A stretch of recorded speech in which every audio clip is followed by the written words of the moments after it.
morning. Like Rob. I pledge allegiance to the flag of the United States of America and to the republic for which it stands, one nation under God, indivisible, with liberty and justice for all.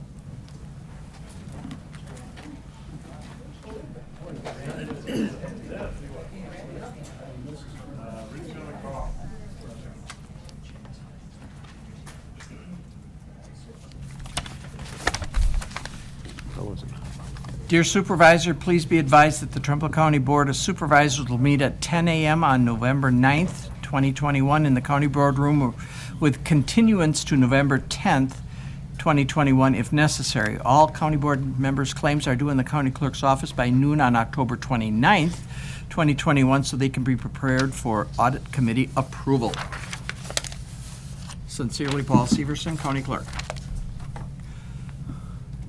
Roll call.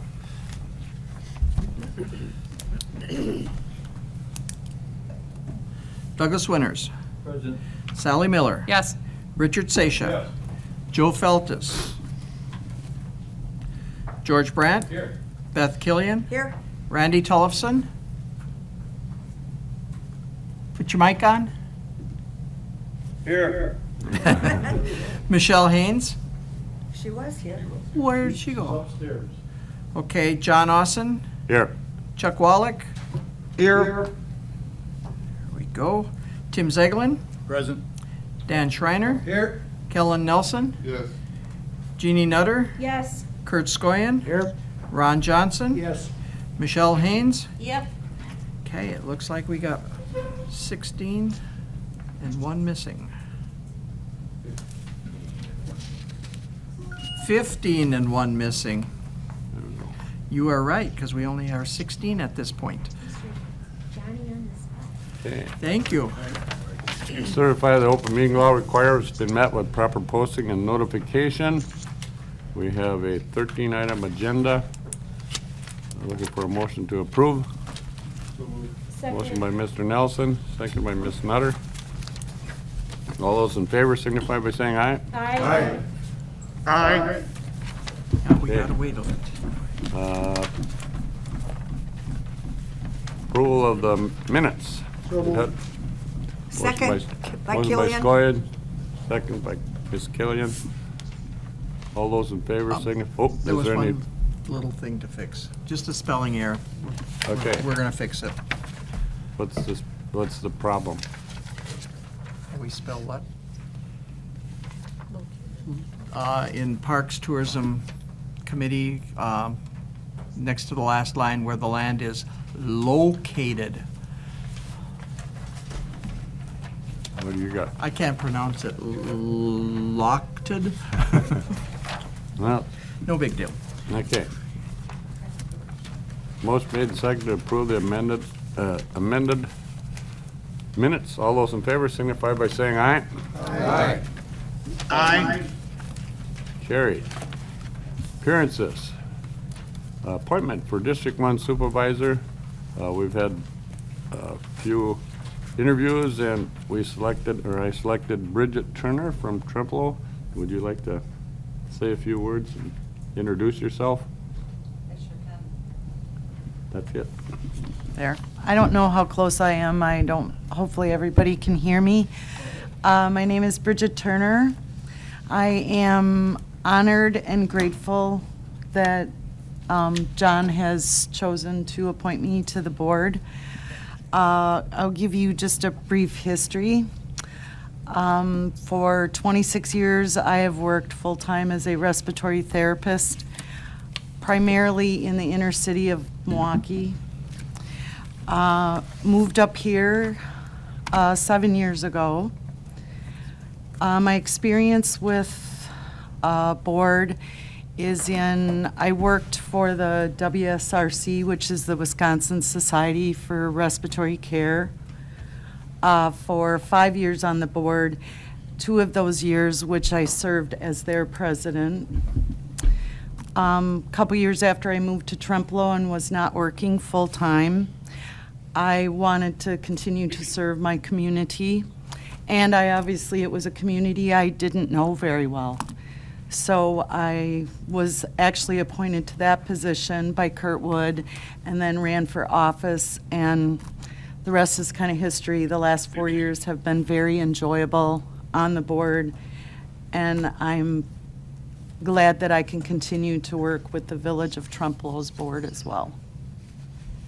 Okay. Gotta get a motion to- Need a motion to approve? I'll second. Motion by Mr. Johnson, second by Ms. Nutter. All those in favor signify by saying aye.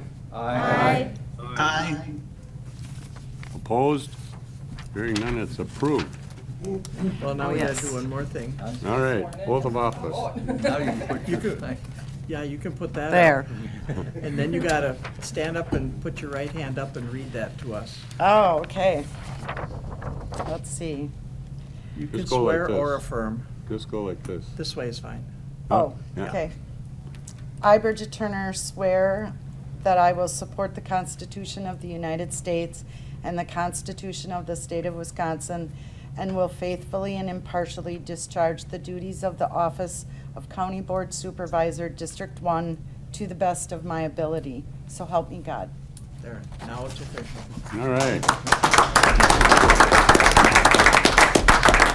Sign that and I'll take it back from you. All right. Kova Committee update. Sally, you want to do that? Do you want me to go to the podium, or can I do it from here? I think you can do it from there, fine. No, always got to be one in the bunch. Okay. So the COVID committee had, as our numbers increased, had gone back to meeting twice a month to respond to the increased numbers. The COVID committee, as a reminder, is a committee that was formed to help set policy internally and to help us navigate the financial situation that was evolving from the state or from the federal government with disaster relief funding. And so our policies have been pretty established here for a while, and they shift according to the situation as it develops. As a committee, we basically meet and are a responsive committee. So right now, changes is nothing really to report other than that we do request that meetings continue to be held in an area that can accommodate as much social distancing as possible. And I think the most recent changes came down like a few weeks ago from that. I don't believe there's anything new to report on the financial aspect of money requests were submitted to FEMA and to the Recovery Act and such, and so that's all being in that hurry up and wait stage. Unless Deb and Paul have anything to add, that sounds okay. Any questions? Okay, that's the report. Thank you, Ms. Miller. Okay, now for the fun part. Reading of the budget. We're Huh? just gonna open the hearing. Oh, open the so hearing for the budget. Now you can jump down to here. Okay. Because I can't read it until 11 o'clock. Oh, okay. Resolution number 6, A. It came from Exec Finance Committee. Reimburse the Trempeale County Libraries at 100%. And I see Jessica's here, and would you like this? I gotta read it first. Okay, let him read it first. Whereas Trempeale County has 9 in-county libraries located in the cities of Arcadia, Blair, Galesville, Independence, Osseo, and Whitehall, and the villages of Adrc, Strum, and Trempealeau. And whereas several years ago, the state of Wisconsin passed legislation for counties to financially support local libraries for circulation for non-resident borrowers, which include our local in-county libraries and adjacent out-of-county libraries. And whereas the county is mandated to reimburse those libraries at a 70% reimbursement rate for Trempeale County residents that are considered non-resident borrowers. And whereas the levy required for libraries is only calculated on the non-resident usage. And whereas the levy for libraries falls outside of the levy limit requirements, so does not affect county funding for operations. And whereas librarians from City of Arcadia, Jenny Lisinski, City of Blair, Chris McNamer, City of Galesville, Meredith Haug, City of Independence, Kayla Matson, City of Osseo, Gina Waters, City of Whitehall, Amanda Heggie, and villages of Ettrick, Carla Dunham, Village of Strum, Dawn Herring, and Village of Trempealeau, Jessica Schoonover. Schoonover. Okay, I'm sorry. I always put a K in there, so it's Schoon. It is school. Okay, Schoonover. No, I'll get it now. Okay. Have requested support at a higher reimbursement level for their libraries. And whereas the Executive and Finance Committee has reviewed the request and recommends supporting the 9 libraries at 100% reimbursement level for 2022. Now therefore be it resolved that the Trumpeale County Board of Supervisors approves supporting the cities of Arcadia, Blair, Galesville, Independence, Osseo, and Whitehall, and villages of Adrc, Strum, and Trempealeau at 100% reimbursement rate for non-resident circulation in 2022. Introduced by Executive Finance Committee, Chuck Wallach, John Austin, George Brandt, Richard Seisha, Tim Zeglin. Motion to approve. Motion by Mr. Johnson, seconded by Mr. Brandt. All those in favor, yes. Jessica Schoonover is here. Schoonover. And School. perhaps I'd be interested in hearing what it is that 100% funding has been getting us. Also Amanda Heggie here too from Oh, what Amanda? Well. Jessica's gonna do the speaking. Okay. I did it last time. All right. So as you all hopefully remember, my name is Jessica Schoonover, and I'm the library director at the Shirley Wright Memorial Library in the village of Trempealeau. And I always like to take the opportunity to tell you about how great libraries are. So here we are again for me to tell you how great libraries are. And I do this on behalf of all 9 Trempealeau County libraries. So we believe strongly that libraries are one of America's most democratic institutions.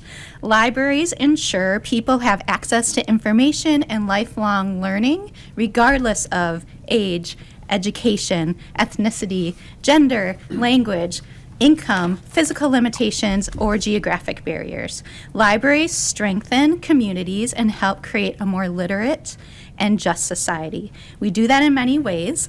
One way, really important way that we do that is making sure that we provide a neutral forum in which all types of information and all points of view find equal voice.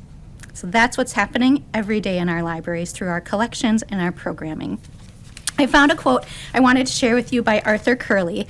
It says, "When the function of libraries is put in terms of their contributions to the community, people see their centrality. The challenge to us is to continue to help them see it in those terms to describe our larger purposes.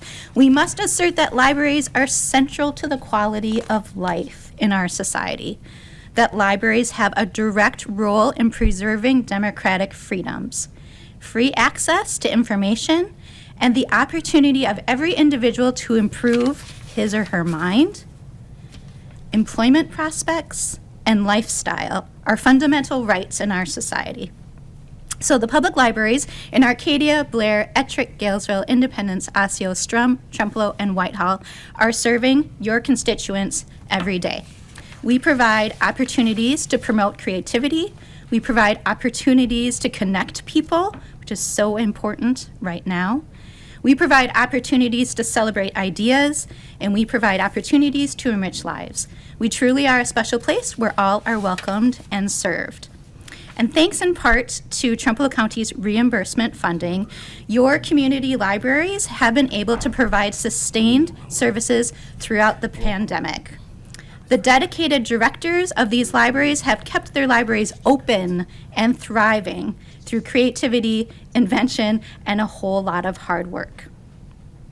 While circulations of physical items are beginning to creep back up to where they were pre-pandemic at many of our libraries, use of our online services have increased greatly over the last 18 months. And a directed effort was made by all of your Trempealeau County libraries to increase funding to those digital services that we have. Our digital libraries saw an increase of 14% in digital books, digital audiobooks, and digital magazines for those checkouts. While our local online databases, we have learning databases that are free for every library card holder, like Gale Courses and Creative Bug. Those have been being used more and more often as well. So our 2022 Trempealeau County reimbursement is a reimbursement for services we already provided back in 2020. Each library's total circulation number in 2020 is divided by our operating cost at each individual library to arrive at that unit cost. The unit cost is multiplied by the exact number of 2020 physical materials circulations to Trempealeau County residents who don't live in a municipality with a library, and so then therefore don't pay a library tax.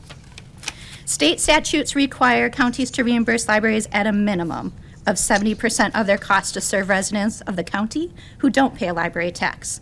And you guys have decided to go beyond that minimum. So over the past few years, the Trempealeau County Board of Supervisors has made the commitment to reimburse us fully for those services that are already provided to your residents. Because of this, libraries in Trempealeau County have never been stronger. We've never been better positioned to meet the educational, recreational, and cultural needs of our public. And we respectfully ask that you continue to support your Trempealeau County libraries at 100% reimbursement. Thank you. Thank you, Jessica. Okay. We'll call for the roll. Is there any comments at all? Other than that, we'll do a roll call vote. Doug Winters. Yes. Sally Miller. Yes. Richard Seisha. Yes. George Brandt. Yes. Beth Killian. Yes. Randy Tollefson. Yes. Michelle Haynes. Yes. John Austin. Yes. Chuck Wallach. Yes. Tim Zeglin. Yes. Dan Schreiner. Yes. Kellen Nelson. Yes. Jeannie Nutter. Yes. Kurt Skoyen. Yes. Ron Johnson. Yes. Bridget Turner. Yes. Okay. Okay. To zero. 17 out of 17? Or 16 and 0? 16 to 0. Okay, I forgot something on the appointment here. I think everybody on the board should introduce ourselves to Ms. Turner so she can familiarize with the board members. So we'll start with you, Doug. Doug Winter from Centerville, Wisconsin, District 2. Sally, Isn't there more to you? He needs no he needs to say, it's just, He needs practice opening bottles. Sally Miller, District 3, Town of Gals. And I'm Richard Seisha from the city of Galesville. And I'm George Brandt. I live in the town of Adrc. I'm Beth Killian. I'm a Supervisor 7 in the Arcadia area. Randy? Randy Tollefson, District 8, Town of Preston, Town of Ettrick. Michelle Haynes, District 9, Township of Arcadia. And John Austin, District, we can go right around the table. No, you're number 10. Yeah, and John Austin, District 10, as part of Blair Pigeon, District 10 anyway. Now Chuck. Chuck Wallach, District 11, Independence area. My name is Tim Zeglin. I'm a resident of the town of Chimney Rock. I represent District 12. Dan Schreiner, District 13, City of Whitehall, and Ward 2, Town of Lincoln. Kellen Nelson. I reside in the Township of Hale, representing Town of Hale and some of Pigeon. I'm Jeannie Nutter. I reside in the town of Unity, just south of Strum, and I represent District 15, which currently is a little bit of Unity, Aliva, and part of Sumner. Curtis Goyen, Turn your mic District on. 16. Mike. Curtis Goyen, District 16. I reside in town of Sumner and represent part of Unity and town of Sumner. Ron Johnson, District 17, City of Osseo. Okay. Now we can go on to Part B. Human Services Exec Finance Committee Budget Adjustment for the ADRC donation. Whereas the ADRC was merged with Senior Services in 2014 and has operated in an integrated manner since that time, and whereas the Senior Services programs within the ADRC include the Senior Nutrition Program, parentheses, Congregate and Home Delivered, and Caregiver Programs, Senior Transportation Programs, Health Prevention Program, and Elder Benefit Specialist Programs. Whereas in 2021, the Roman Shabila estate made a donation to Trempealeau County of $10,000 for home-delivered meals and $10,000 for senior services.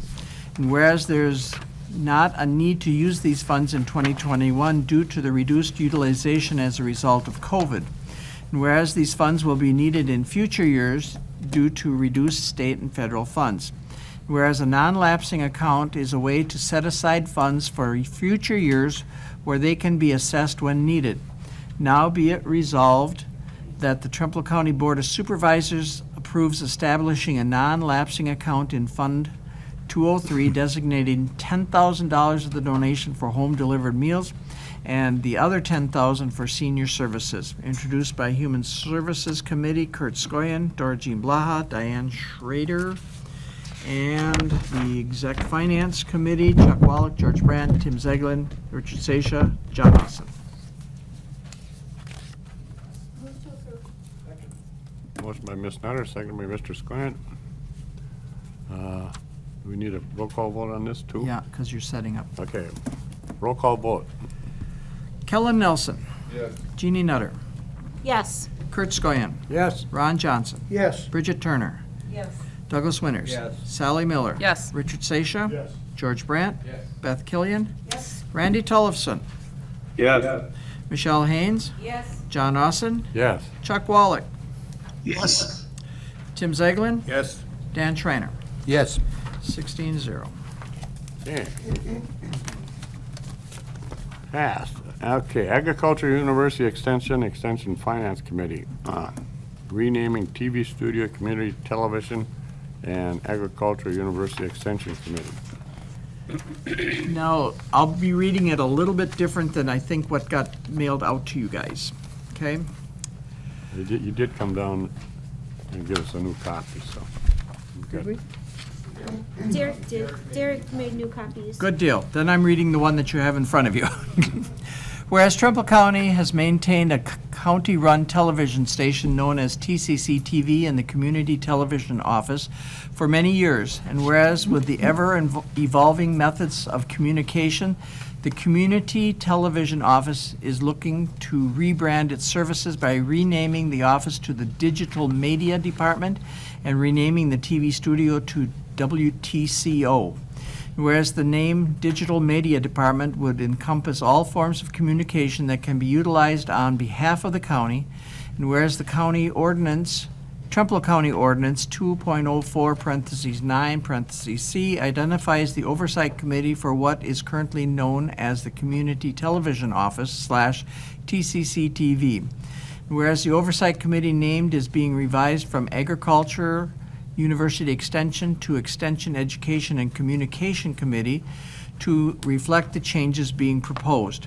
And whereas to reflect the changes to the names to Digital Media Department, WTCO, and Extension Education and Communication Committee, this section of the ordinances needs to be amended. Now be it resolved that the Trumpeale County Board of Supervisors hereby approves changing the name of TCC TV to WTCO, of Community Television Office to Digital Media Department, and of Agriculture University Extension to Extension Education and Communication Committee. And be it further resolved that the Trempeale County Ordinance 2.04(9)(c) be modified as attached to reflect such changes. And we don't have an attachment, but it's in your board rules coming up.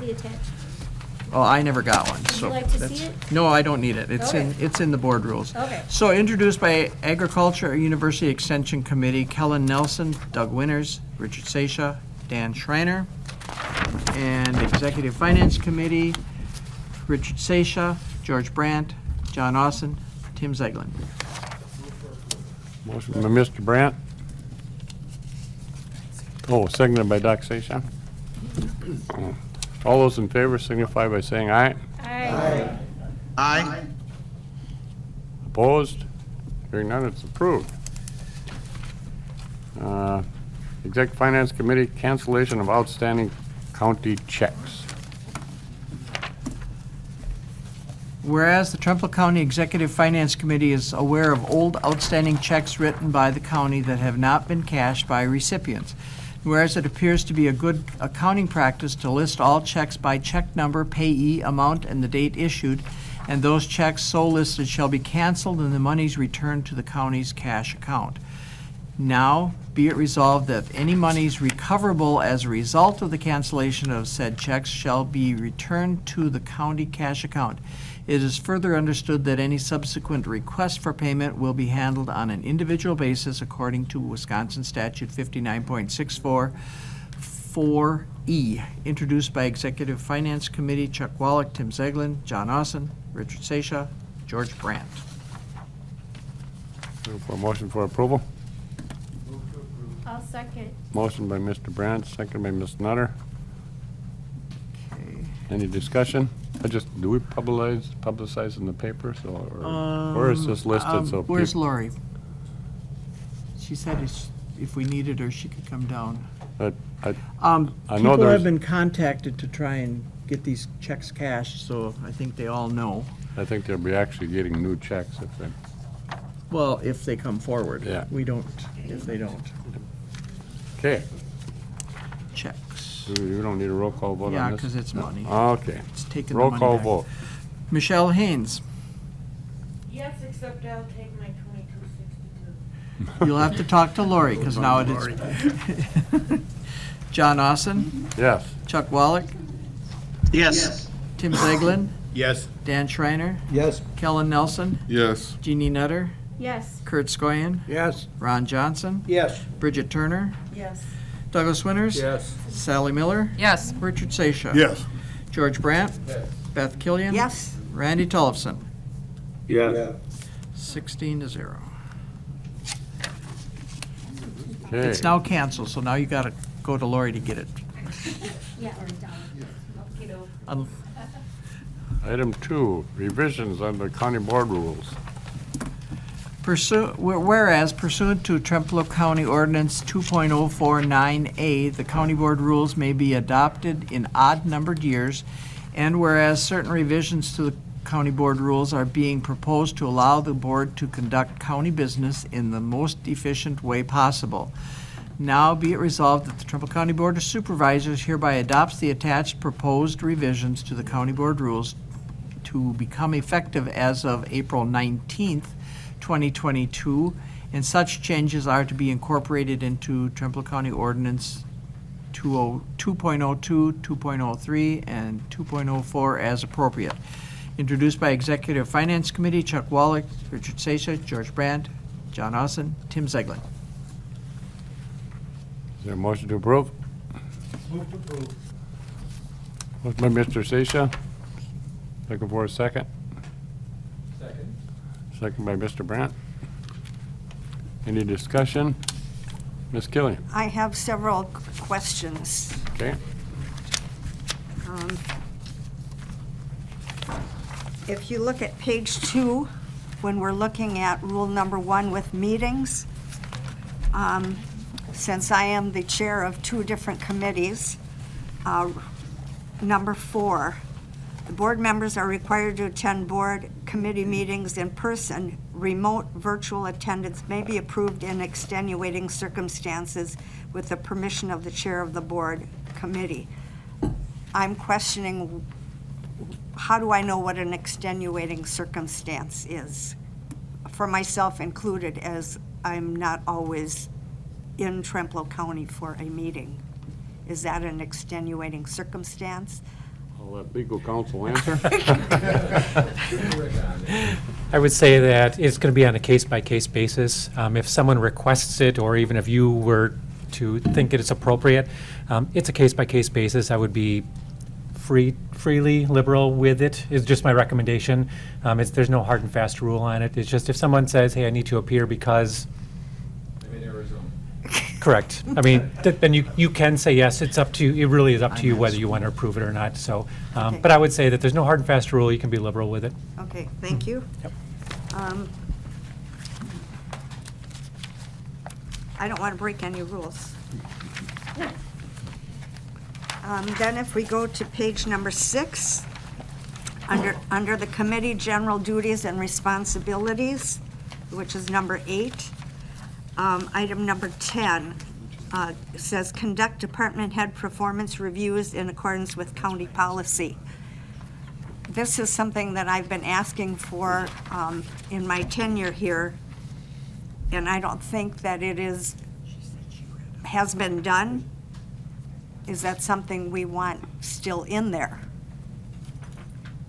And I'll only answer what my understanding is that the Personnel Bargaining Committee is going to be considering a policy regarding performance evaluations coming up in the near future. Okay. So I think that's maybe why it was considered to be left in there, because that may be happening. Thank you. And then if we go to page 8. Well, I had a response to her. Oh. It is happening with some committees. We are doing, I know Human Services does a annual review of the director, and there may be other committees. I think, does Highway do something? But our hope is to have performance reviews for all employees beginning in, I know Krista's looking at me, but I'm wanting February 2022. Thank you. Thanks the committee for taking the bull by the horns on that. If you go to page 8, item C, which is the name change which is current Agriculture University Extension. Now we just passed a resolution to change the name a little differently. So number 8, it says Museum Committee may meet with the Agriculture University Extension Committee quarterly. Should that just be Extension Education Committee? You know.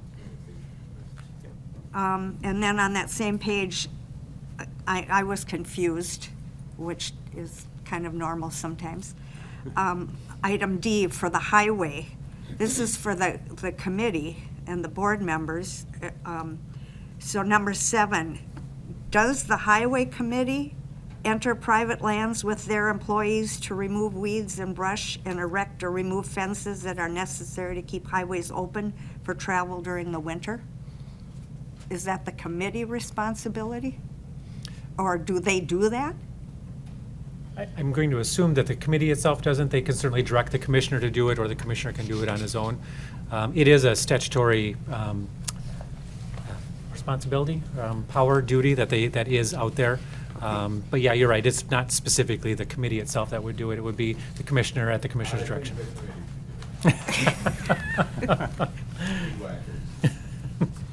Then maybe some wording could be put in there that they would direct someone to do that. Just a suggestion. That's being done as you speak. Okay. And then if we go to page 11, again, item I, the name change for the Environment and Land Use Committee. 5 board members, 2 of which will also serve on the Agriculture and Extension Committee. So that name change. Where was that? Hi.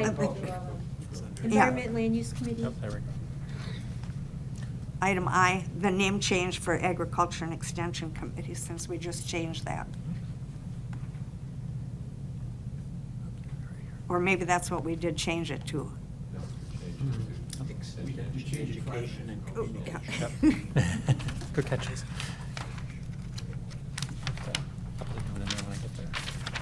That's all I had. Thank you, and I thank the Executive Finance Committee for doing all this hard work. I want to thank you for noticing all those changes. Exactly. Mr. Chair? Yes. She took all the ones I had except one. Oh. Did you have another one? It's for clarification. This is on page 13, and this is Rule 28, referral of initial matters. As petitions, resolutions, and other instruments are brought before the board, you have board/chair, and I wonder if that's supposed to be the board chair, or if it means the board has the ability to refer and the chair of the board has the ability to refer. Sorry, it took me a minute to get there. That was number 28, you said? 28, so Okay. the phrase, or the board/chair, is that supposed to be with or without the slash so that the board chair may refer the matter to proper committee, or does that mean both the board and the chair have the ability to do that? Correct, both the board and the chair. So if the board is considering a resolution, the board could refer it, or the chair could, if looking at something, could decide to refer it to a committee. Okay, so the chair had, okay, that's a clarification. Thank you. Mr. Chairman, I have a, Yeah. actually, thank you, George, for pointing that out. I have a question. Actually, to me, the more important question is the may shall. Was shall Rick, was shall the preceding language? Are we was. changing from shall to may? Correct. That's a significant change, because that means, from what I understand of legalese, shall means it's possible, and may means it is necessary. So this makes it, Actually, I would think it the Other way around. The other way around. Shall is must, may is might. is that the change, is everybody okay with that change? Are you talking about that same? Yeah, that same thing. So this makes it optional. The rule change, the language change makes it optional to refer the matter to the proper committee. Mr. Chair? Yeah. I'm going to weigh in on this. Go ahead, Jim. Based on our experience with state statutes in the conservation committees. For a long time, the conservation committees, the committee were ruled by the DACAP rules related to conservation practices, requirements of the committee, and so forth. And at some point, this came up. There was language that said may do this, and there was language that said you shall do this. And at some point, DACAP decided that may means shall. In other words, that they were equal in terms of, our understanding was we could if we wanted to, and for the may and in the shall case, it's something we had to do. But there was, and I'll defer to Rick on this, but suddenly may also meant shall. It actually kind of threw the conservation community into disarray because we no longer knew where our options were. Well, I remember the same discussion happening with conditions and conditional use premises, and this was a huge point of contention. So I don't know what other actions, when you say referral of initial matters, well, that's pretty vague and ambiguous, and nobody knows specifically what that means, but the may-shall distinction is worth being careful to select the right word. Rick, do you have anything to weigh in on? I'll let Ms. Turner. I'll let her speak first. Is there any reason why both words cannot be left in there, just like we use board chair, may, shall, where it's an option? Sure, and I guess the reason why it went from may to shall is, and George, I do agree with you that there is case law out there that says in certain contexts, may can mean shall. I don't remember all the details of that case, but there was a case law out there.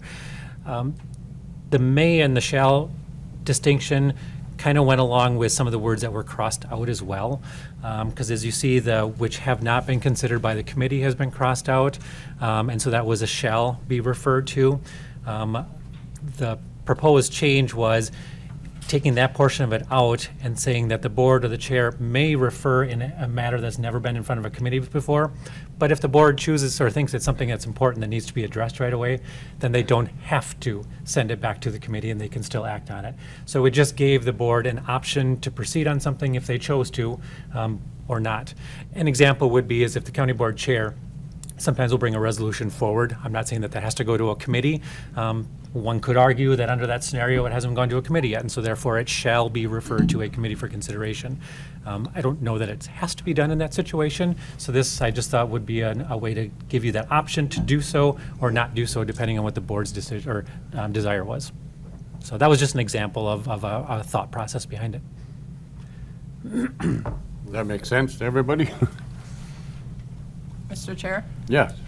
Tim, is there a specific concern or situation? You were just knowing the difference between the two words. It was really this raised an orange flag for me because of my experience with conditional use permits and years of going through conditional use permits and arguing about every condition, and all the things that happened in the sand mine era. So may and shall was a crucial distinction. But specifically right now, no, I don't know where this, but in the future, it may,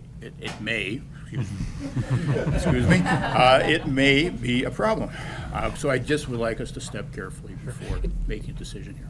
And Bridget, I don't know if I answered your question specifically. Certainly, you can put the may/shall in there. The only, I guess, confusion or concern would be is if somebody, if you use the may portion of it one time, and the next time you use the shall, is a person going to claim that they're being treated differently under that particular scenario? That was my only thought on that. So, Is there any more discussion? Yes. I want to make an amendment. I have it here We haven't settled this. To the same thing we're talking about right now, or? on the rules. Okay. Are we at that point? We're in discussion, but, yeah. Okay, so Rule 1, meetings, number 4. Page 2. Page 2, Rule 1. Number 4, the board members are required to attend board meetings in person. Remote virtual appearance may be approved in extenuating circumstances with the permission of the chair, board, or committee. I want to strike a lot of that and basically have it remote appearance is allowable in extenuating circumstances, period. We have been elected because our voters trust us to be, 1, intelligent, 2, self-governing, to understand how we are going to fulfill the roles of our job title, our position. As Supervisor Killian pointed out, extenuating is a subjective term. What one person continues to be extenuating, somebody else might not. As somebody who has used the option to attend virtually for a variety of reasons, I feel that it has allowed me to continue to govern in some fairly remarkable situations, whether it was a public health matter or some other situations. I am concerned, kind of playing off some of the other conversations that have happened, that while we have a board right now that is very agreeable and very respectful, what happens in the future if somebody uses that power to either, 1, force somebody who has valid, for them, reasons to attend a meeting remotely, and either, 1, they're being told they have to appear with an understanding they may not be able to, and therefore they're being excluded from participation, when they otherwise would be able to participate and participate in a meaningful way. Technology has emerged probably faster than we anticipated, which allows us to participate and govern remotely and do so in a way that is efficient. Once we got some of the technology kinks worked out the first few months, we found that, 1, we can talk, we can ask to be recognized. These are all things that I did. I feel that giving permission to attend to somebody else when you are a functioning member of the board and member of the committee is basically giving somebody else power to limit or somehow affect your ability to participate as a member of the board. And sometimes people have reasons that they don't want to or are unable to participate in person that are personal and don't need to be disclosed.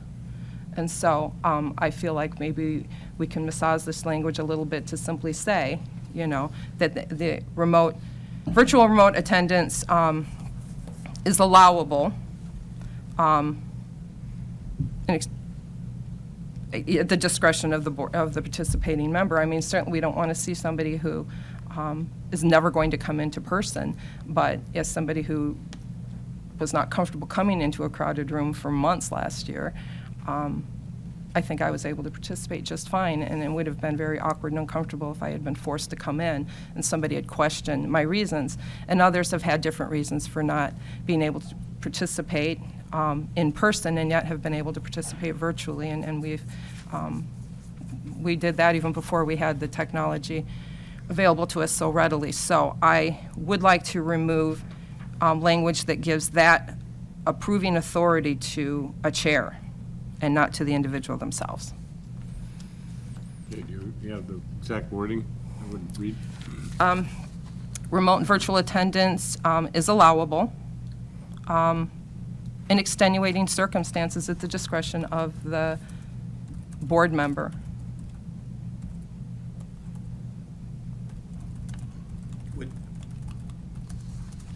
have a question. Yes, go ahead.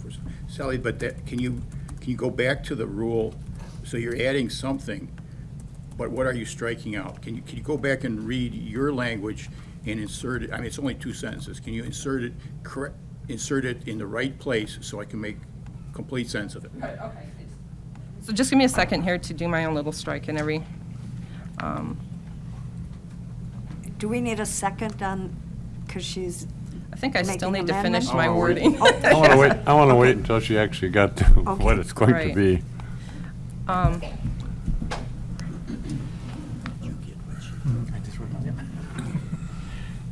You have it written down, you want to read what you have? So what I have is at least the second sentence is, remote virtual attendance is allowable in extenuating circumstances in the discretion of the board committee member. Yeah, that's pretty much what I got. Okay. And if we need to add or subtract something wording, let me know. That's just, I tried to type fast. Yeah. Okay, read it all, read the whole. Read the whole thing. Okay. And where does Well, that go? and do we need to change wording of that first sentence because it says required, but then it says, or do you want to leave that first sentence the same? I just want to clarify. Okay, well, that's a good point. So required does definitely contradict. So, board members are encouraged to attend board meetings in person. Okay, that's a change. That's one change. Right. Yep. I'll have to get that. Okay, sure. Encouraged. Right, encouraged. So then, Sally, you can correct me if I'm wrong. So it would, number four would read, board members are encouraged to attend board committee meetings in person. Remote virtual attendance is allowable in extenuating circumstances in the discretion of the board committee member. Yes. Okay. Okay, is there a second to her? Seconded by Ms. Nutter. Any further discussion? Mr. Chair, Yes. this, for Sally's benefit, as I recall, the language of this has already been talked over. As I recall, when we were discussing in exec finance, the original language included the phrase virtual attendance is not allowed. And so that was removed, and for all the reasons you stated, that it makes sense to do this. I'm reminded of two things. One, I recall language in previous board rules which allowed the county board chair to literally send the sheriff out to get people who weren't coming to meetings and drag them into the room to require attendance. There was a time when the board chair had the ability to do that. I know John misses that and wants to do that. Well, the other is, this came up in the assembly, and the leader of the, there was a disabled person in the assembly who was asking for permission to attend their committee meetings virtually, and the head of the Wisconsin State Assembly said, no, you can't do that. And there may have been political motivations to that, but this is a discussion that's been had around, and I think after our experience over the last year and a half,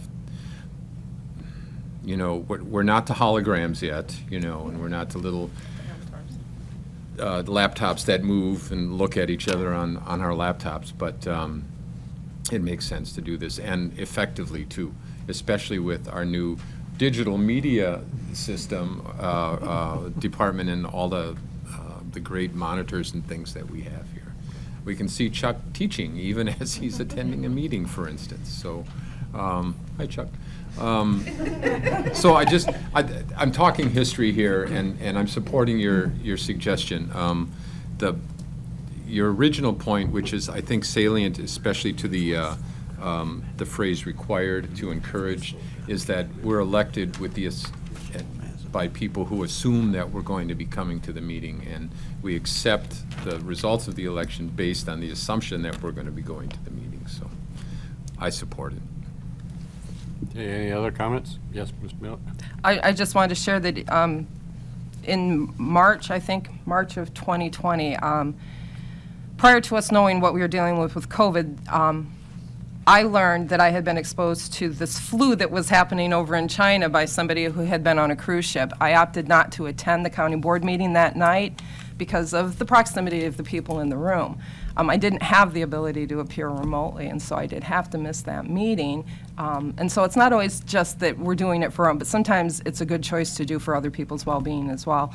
And I think that is something that we, it's all part of the same package, but I definitely appreciate any support that we can get on that so that we can utilize the technology that we've put into place and worked hard to achieve. Okay. Good Mr. point. Chairman? Yes. Yeah, one more comment.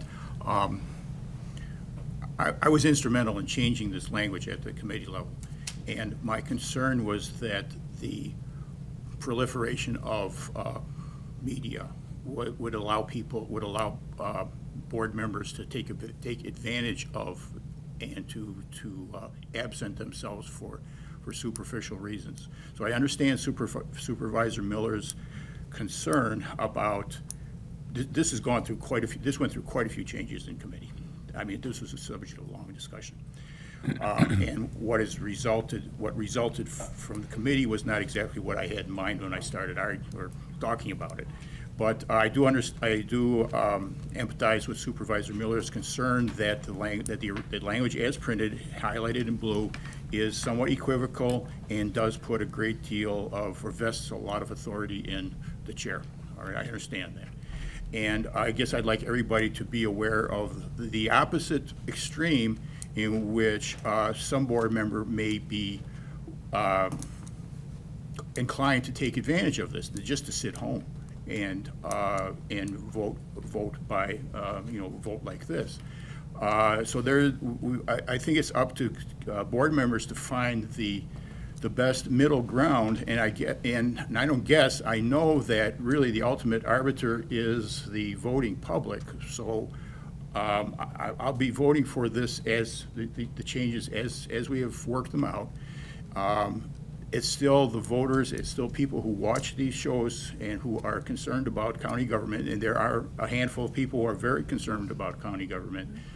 They're still going to make the final decision about whether an individual board member is taking advantage of the media or is being conscientious and coming to as many meetings as possible. I really do believe, I guess I am old-fashioned, I really don't think you can do a good job unless you're here in person, in the chair, and you hear all the conversation, you see all the people in the room. You are not fully participating when you are online. But I'll still vote for this with those reservations. Okay, any other comment? Ms. Nutter? I will be supporting Sally's change amendment to this. We still are in a pandemic, whether we'd like to admit it or not. And I recently learned I was in a meeting with someone who had COVID or maybe had been out of it, not wearing a mask, sitting in this room right now. I don't know who's been vaccinated and who hasn't. All I know is I don't want to get sick, and I think as a person who attended meetings virtually, I don't feel like I missed anything. I was an active participant. I can see everybody in the room. I've even attended a WCA special meeting where there's like 70 people and was able to speak and be heard, and the option is still available for that committee to meet virtually. I think we've invested a lot in the TV station to film all of our meetings, and I know that my constituents love the fact that committee meetings are now available to them because they can't always come. Some can listen to them on their phones, on their laptops. They don't have to be sitting in their living room watching the TV. But I think we have to be current with the times, and if you are available online through WebEx or Zoom or what, I mean, I taught a whole class last year on Zoom, and it was, we didn't lose anything because we weren't touching each other. We were safe, and nobody got sick last year, so I would support this. And I think we are not done with COVID, so to pretend like we are doesn't do anybody any good. Mr. Niemeyer brought up a good point. We could change this word encourage to expected, if that makes sense to you. Instead of it reading board members are required, or are encouraged to attend, we could change the word encouraged to, expected to attend. I'll motion to make that change, to change the word encouraged to expected. Okay. Yeah. Wait a minute, Ms. Turner's. Well, I know, but if it's discussion that we need a second to the amendment to the amendment. Oh. I would second. Oh, Could I okay. even know what the amendment is? We're changing a one word? Do we have to vote on my amendment first, or? No, we No. gotta vote on Did his already. amendment to your amendment, and then we'll vote on your amendment as amended, Yeah. and then we'll have the resolution as Oh, amended. thank God you're following that. Yeah. It's just a bunch of voting here now. We have 2 minutes. Ms. Turner. To Mr. Zieglen's comment of obviously if you have a member who is abusing and unduly not coming to meetings, obviously the voters should be aware of that. I guess in many instances, many voters are not aware of that. And thinking back to how could there be another way that we let voters know? Well, one of the things we have is we have our minutes, you know, so-and-so's present, possibly others present within the room. Could we have a listing, or possibly we already do, that says virtual attendance? Virtual, I think it's already in pre- our, present virtually. I think they are in our minutes. They now. are already, okay. Okay. So that, I mean, that should satisfy our voters being able to.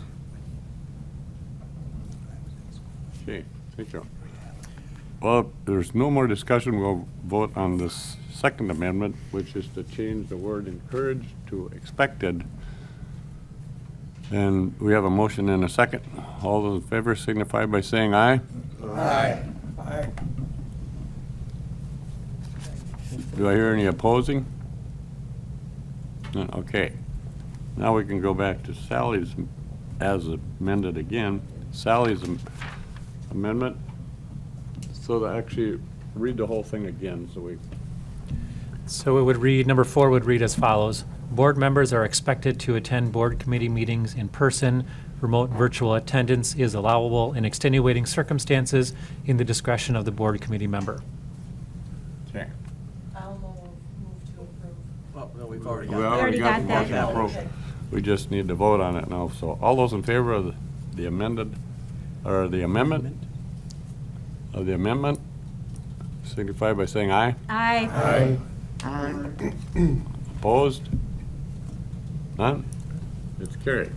Now to the original, I think it's important enough to do a roll call vote on the I act. gotta do it in 30 seconds. Yeah, we gotta do it in 30 seconds, so. Could we table this until after? Let's get it Well, are over. there? Do it. What did, my question was did Sally have any other items she was going to?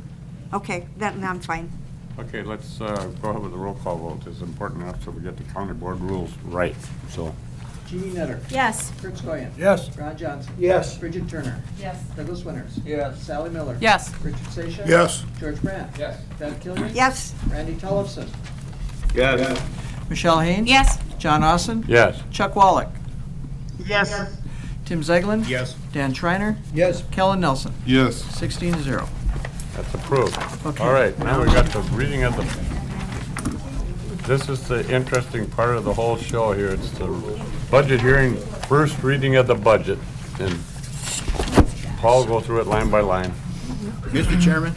Yeah, I guess I would like to answer Ms. Turner's question, but let's not forget about it. Her suggestion, I think it was a good suggestion. I'd like to bring it up again after the reading of the budget, which is probably 45 minutes away. But I don't hopefully want to get it forget done about less it. than that. What was the question? It wasn't a question, it was a suggestion for a change. I think that would be, the suggestion would be directed to the secretary or to the county clerk who's taking the minutes. It would be just a different change in the procedure for taking minutes, as I understand it. But we can talk about it later, but I just don't want to drop it. Make a note of it. Yeah. I'll probably bring it up. We usually, in the minutes, we do put down who's virtual, so that probably is part of it, so. But we, We'll talk about probably it when we're doing roll call or something is what I'm thinking. Okay. Okay. Okay. I will be reading the count and what the budget request is, the anticipated revenues, and then the levy, proposed levy.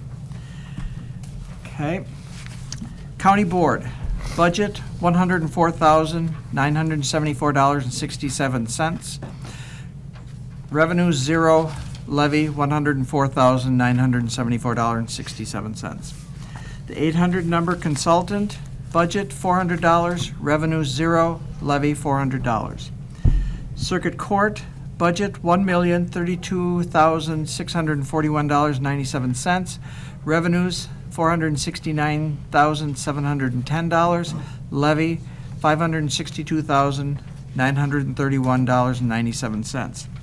Law Library, budget $13,968, revenues $6,480, levy $7,488.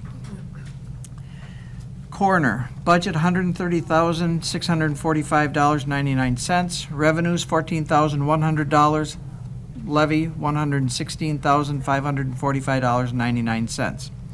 District Attorney, budget $333,545.39, revenues $45,067.93, levy $288,477.46.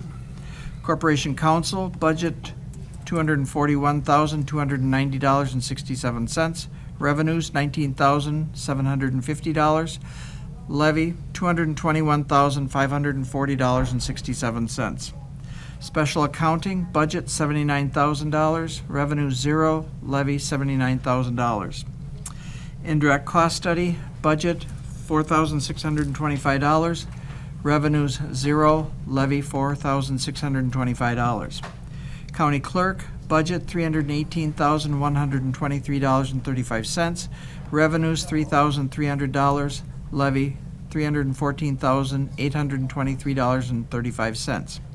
Human Resources, budget $278,227.06, revenue 0, levy $278,227.06. EAP Program, budget $9,110, revenue 0, levy $9,110. Elections, budget $42,300, revenue 0, levy $42,300. Information Systems Department, budget $1,370,370.23, revenues $540,476, levy $829,894.23. Treasurer, budget $193,462.22, revenues $4,000, levy $189,462.22. Courthouse, budget $614,716.46, revenues 0, levy $614,716.46. Property project initiations, budget $170,500, revenues $170,500, and levy is 0. Jail repairs, budget $46,057.52, revenues in the same amount with the levy being 0.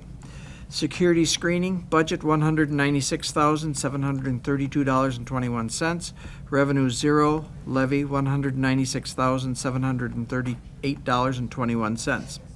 The risograph, budget $800, revenues $800, levy 0. Property liability insurance, budget $485,853.04, revenues $286,484.66, levy $199,368.38. Workman's compensation, budget $379,500, revenues $284,625, levy $94,875. Accrued liability for work comp is 000. Unemployment compensation, budget $53,258.97, revenues in the same amount, levy is 0. Health insurance deductible, budget $95,208. Revenues are zero. Levy $95,208. Register of Deeds, budget $244,313.54. Revenues $200,000. Levy $44,313.54. Land Records Administration, budget $250,004.38. Revenues $11,200. Levy $238,804.38. Land Records Public Access, budget $120,790.21. Revenues in the same amount, the levy being zero. Retained fees under Land Records, budget $254,186.78. Revenues in the same amount, levy is zero. Land Records again with the WLIP grant, budget $169,129.83. Revenues in the same amount, levy is zero. Tax deeds, budget $6,000, revenue zero, levy $6,000. County share of uncollected property taxes, budget $7,500, revenue zero, levy $7,500. Sheriff's Administration, budget $3,287,142.44. Revenues $67,260, levy $3,219,882.44. Dare Canine, budget $8,099.37. Revenues in the same amount, levy is zero. Sheriff's Vehicle Capital Outlay, budget $140,000, revenues $140,000, levy zero. Scape, budget $62,618, revenues in the same amount, levy is zero. Dispatch Administration, budget $913,673.19, revenues $57,450, levy $856,223.19. Sports Services, budget $90,898.65. Revenues zero, levy $90,898.65. Highway Safety, budget $665, revenue zero, levy $665. Jail Administration, budget $2,145,256.35. Revenues $164,800, levy $1,980,456.35. Child Support, budget $624,023.75. Revenues $533,816.88. Levy $90,206.87. MCO payment, budget $345,242. Revenue zero. Levy $345,242. Veterans Relief, budget $3,500. Revenue zero. Levy $3,500. Veterans Transportation, budget $21,775.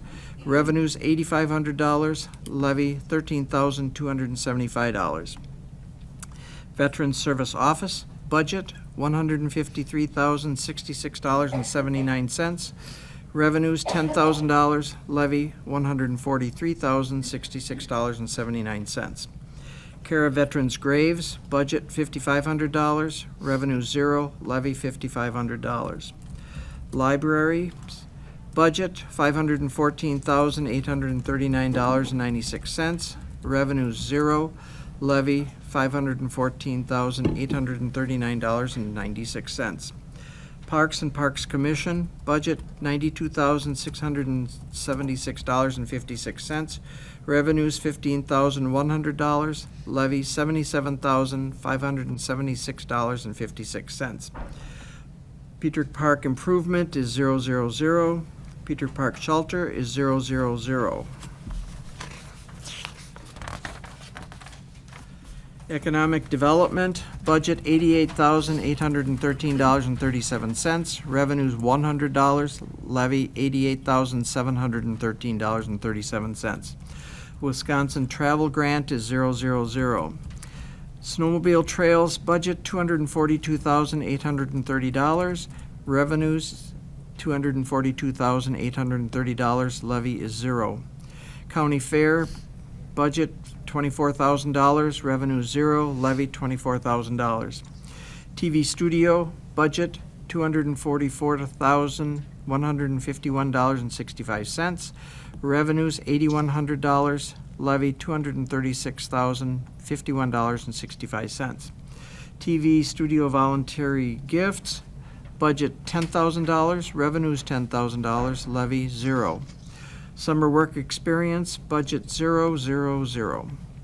University Extension, budget $215,798.33, revenues $3,884, levy $211,914.33. Water Quality Education Fund, budget $4,500, revenue 0, levy $4,500. PAT and Educational, budget $4,000, revenues $4,000, levy 0. Youth Education, budget $1,800, revenue 0, levy $1,800. Non-metallic Mining Reclamation, budget $7,500, revenues $7,500, levy 0. DLM Cost Share, budget $80,000, revenue 0, levy $80,000. Tree and Shrub Program, budget $3,500, revenues $3,500, levy is 0. Department of Land Management, budget $872,286.66, revenues $424,245.04, levy $448,041.62. Multi-discharge variance, budget $162,965.43, revenues in the same amount, levy is 0. Fish and Game Projects, budget $3,942, revenues in the same amount, levy is 0. Notice of Discharge, budget $700,000, revenues $700,000, levy 0. Mississippi River Regional Planning Commission, budget $12,144, revenue 0, levy $12,144. Department of Land Management Vehicles, budget $37,000, revenues $37,000, levy 0. Building Inspection, budget $50,000, revenues $50,000, levy 0. Planning, budget $43,500, revenues $36,900, levy $6,600. Wisconsin Fund Septic Systems, budget $25,000, revenues $25,000, levy 0. CapEx 2020 expenditures is 000. Solid Waste is 000. Miscellaneous expenses, budget $10,000, revenues $10,000, levy 0. Anticipated revenues from tax-exempt computers is $27,383.35. Forest crop revenues is 0. Managed forest law levy is minus $88,964.39. County sales tax revenues $2,250,000. Interest on taxes revenue $150,000. Federal aid in lieu of tax revenue $19,000. Shared taxes from the state revenue $1,741,820.32. Interest on temporary investments revenue $35,000. Personal property aid $75,000. Oh, what did I say? 35. Okay, let's go back to interest on temporary investments, anticipated revenues of $75,000. Thank you. Personal property aid revenues $40,621.85. Sale of tax deed properties, revenue $25,000. Health insurance savings is zeros. General fund applied, revenue $285,602.91. And that's it for that. Then we go to public health. And on some of these, you're going to see zeros that we still have to do some tweaking on, but it'll come out in the end. Public health, revenue, budget $686,574.43. Revenues $267,764.08. Levy $418,810.35. Bioterrorism budget $41,168. Revenues $41,851.13, and this is where it shows a minus levy of $683.13. School-based sealant program budget $19,400. Revenues in the same amount, levy is zero. The Nacho grant is 000. The public health opiate epidemic is 000. TB dispensary budget $2,512.25. Revenues in the same amount, levy is zero. WIC budget $205,998. Revenues $211,122.23. Again, this is a minus $5,124.23. Tobacco control budget $1,064.69. Revenues in the same amount, levy is zero. Radon budget $500. Revenues $500. Levy zero. WIC farmers market budget $3,116.81. Revenues in the same amount, levy is zero. Well water, budget $15,000, revenues in the same amount, levy zero. The Fit family, budget $16,890, revenues in the same amount, levy is zero. Agent status, budget $83,000, revenues in the same amount, levy zero.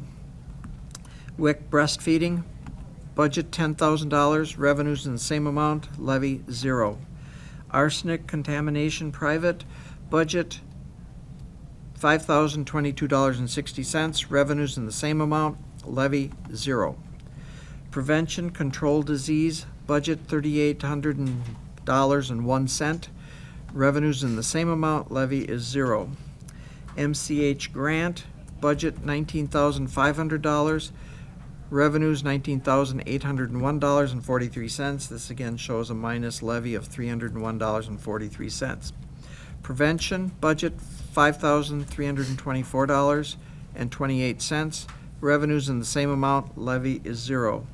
MCH match budget $8,263.45. Revenues $107.65. Levy $8,155.80. Immunizations budget $10,302.03. Revenues $10,392.45. Levy is again a minus $90.42. Childhood lead budget $4,686.01. Revenues in the same amount. Levy is zero. Into human services, economic support, budget $656,568.91. Revenues $496,542.70. Levy $160,026.21. Long-term support, budget $236,369.40. Revenues $182,561.70. Levy $53,807.70. Child care program, budget $13,504. Revenues in the same amount. Levy is zero. Aging and Disability Resource Center, budget $593,620.89. Revenues $515,053.77. Levy $78,567.12. Justice sanctions budget $505,331.83. Revenues, $357,491.92.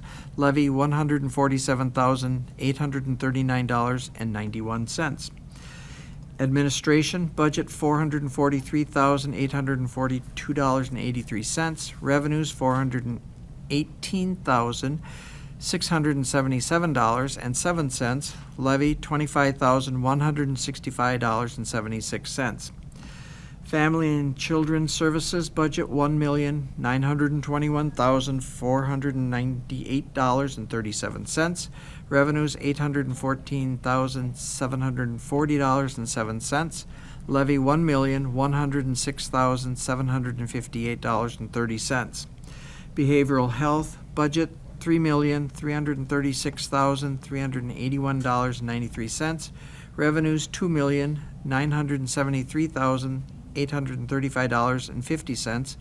Levy, $362,546.43. Expense for senior services is 000. Going into senior services, again, there's a couple of minuses here that'll have to be worked out. Benefit specialist budget, $83,176.67. Revenues, $51,878.28. Levy, $31,298.39. Supported employment transportation is 000. 3D prevention health budget, $2,766. Revenues in the same amount. Levy, 0. 3B administration budget, $34,740.76. Revenues, $34,787.35, with a minus levy of $46.65. Specialized transportation under the 8521 program budget, $99,167.90. Revenues, $83,541.62. Levy, $15,626.28. The 3E National Family Caregiver budget, $13,265.93. Revenues, $13,348.20. Levy, a minus $82.87. 3C it's C1 Congregate Nutrition budget, $146,544.01. Revenues, $131,852.62. Levy, $14,691.39. C2 Home Delivered Meals budget, $48,997.55. Revenues, $195,861.17. Levy, $53,136.38. Volunteer Driver Program budget, $111,000. Revenues, $111,293.85. Again, minus levy of $293.85. Jail assessment budget, $110,376.05. Revenues in the same amount. Levy, 0. Wildlife damage budget, $31,286.32. Revenues in the same amount. Levy is 0. Nutrient management budget, $20,000. Revenues in the same amount. Levy is 0. TRM cost share budget, $879,655. Revenues in the same amount. Levy, 0. Land Water Resource Management cost share budget, $253,990. Revenues in the same amount. Levy is 0. Going down into the debt service, principal long-term debt budget, $2,945,000. Revenue, 0. Levy, $2,945,000. Bond expense budget, $1,200. Revenue, 0. Levy, $1,200. Interest on long-term debt budget, $1,703,037. Revenues, $1,604,575. Levy, $98,462. Under capital projects, everything there is zeros. Enterprise Fund, Healthcare Center, budget $25,766,271.10. Revenues in the same amount, levy is zero. Dog License Fund, budget $12,000, revenues $12,000, levy zero. Internal Service Fund, Highway Administration, $442,428.39. Revenues, $212,541.38. Levy, $229,887.01. Supervision, budget, $114,771.73. Revenues, $87,000. Levy, $27,771.73.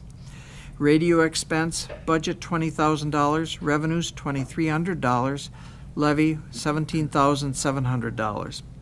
GPL insurance, budget $35,000. Revenues, $21,679.45. Levy, $13,320.55. Highway payroll cost pool is 000. Highway fringe benefits, budget $1,600,000. Revenues the same amount, levy is zero. Operation of shop is 000. Fuel handling cost pool is 000. What? They can come in.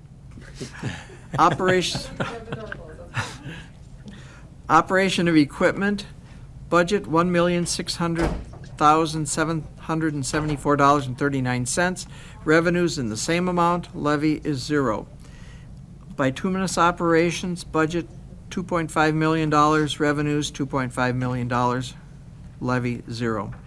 Buildings and grounds operation is 000. Acquisition cost pool is 000. Maintenance on county trunk highway system, budget $1,460,000. Revenues $1,149,734. Levy $310,266. Winter maintenance on county trunk highway system, budget $600,000. Revenue zero. Levy $600,000. County aid road construction on county trunks, budget $4,326,000. Revenues $4,326,000. Levy is zero. Bridge construction on county trunk highway system, $650,000 budget. Revenues $650,000. Levy zero.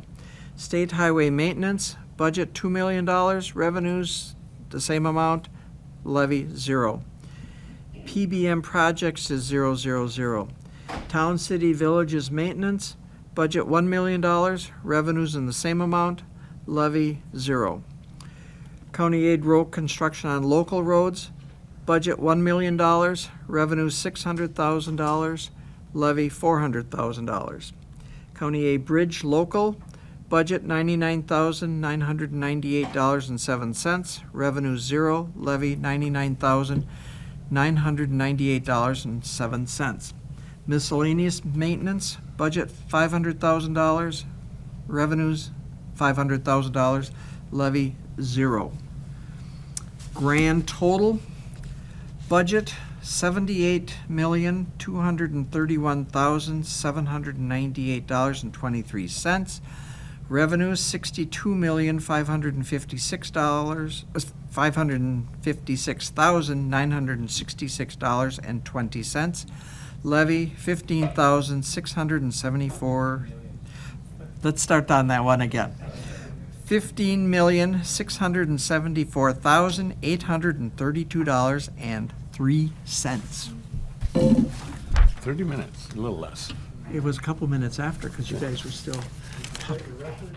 No, actually, last time. I think 28 was my record, so this is pretty close. You had 22 minutes that one year, I think, or something. Oh, golly. So anyway.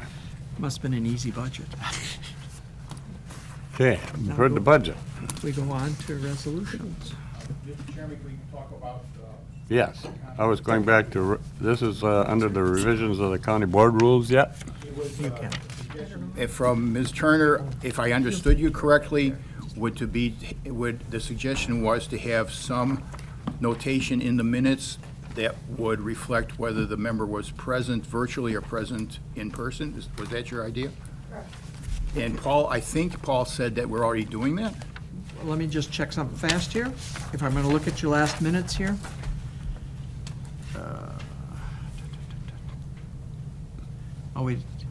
Yes, if you look in your minutes of October, we did the roll call, and the quorum was met with 13 supervisors in attendance. Supervisor Haynes was connected remotely by computer. Then the other 3 people were absent. Thank you. Well, it was a good suggestion, and we're already We are doing putting it in. Okay. So it'll be in there in the minutes. That'll say today that Randy and Chuck are. Yeah. I think, though, it's probably worth pointing out that secretaries or those who take the minutes should make note of that, and even committee meetings, just to kind of make sure that is there as well. And can I make one more comment? Yes, go ahead. Also, when resolutions are done, if somebody voted remotely, I have that the departments or whoever takes the minutes does a special notation on the resolution showing that that person voted remotely. Okay? But if you see no name or no, and it's an X is what it is, on there, that means that they didn't vote and they weren't virtual. They were absent. Okay. Thank you, Paul. Thank you, John. I think we're done with that portion. Let's go to item 3, ordinance to establish supervisory districts. Yeah. Have we opened the public hearing related to the budget? Is that part of what we? Didn't he do it before I read it? Do I have to read it again? I may have stepped out. No, he should have opened the public hearing. I think he Okay, did. so the question is that, is this the point at which you ask for public comment?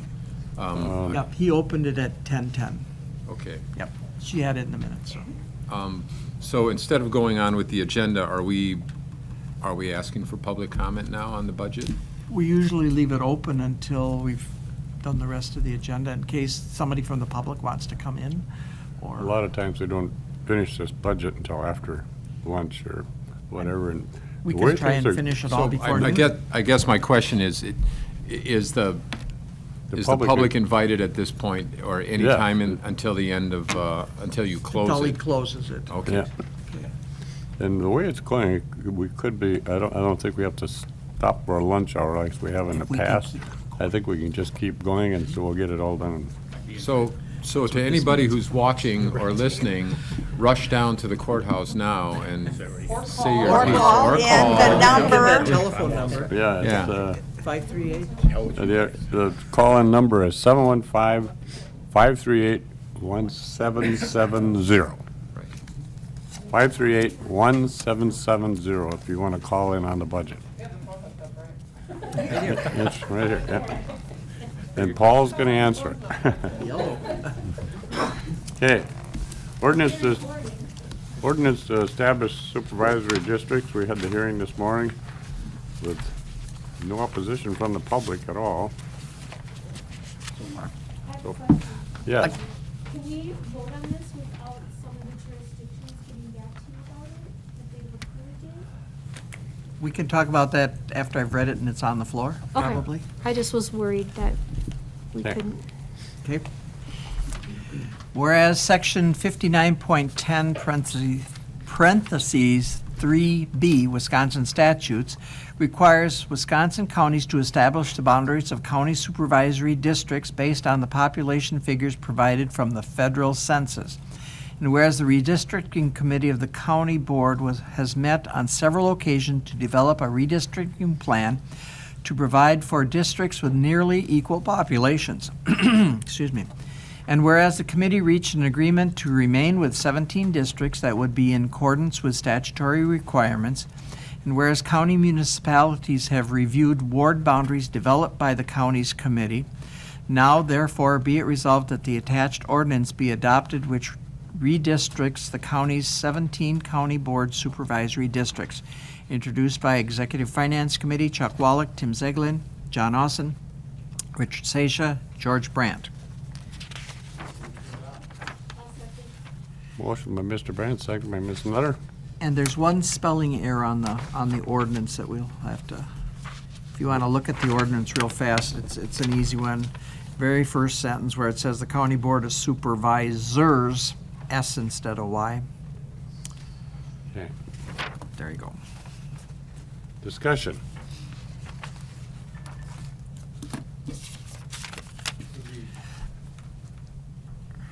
Mr. Chair, can we Go get ahead. an answer to Supervisor Nutter's question about acting on the redistricting without a certain four municipalities not having approved? It's still 4, right? 4.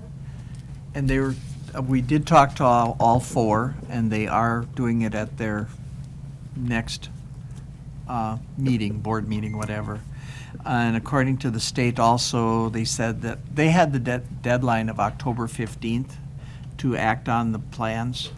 And there were some that came in a little late, but then some that haven't done it yet. So we've been in constant contact with them. And I think I mentioned earlier that a few of the clerks, municipalities have come in and done some little tweaking in their districts. So I think, like the city of Arcadia, there was maybe one street or something that they wanted a little better clarification on and stuff like that. But in all, I think even the 4 that have not had their board meeting have verbally said to Ann, or Land Records, that they will be adopting it.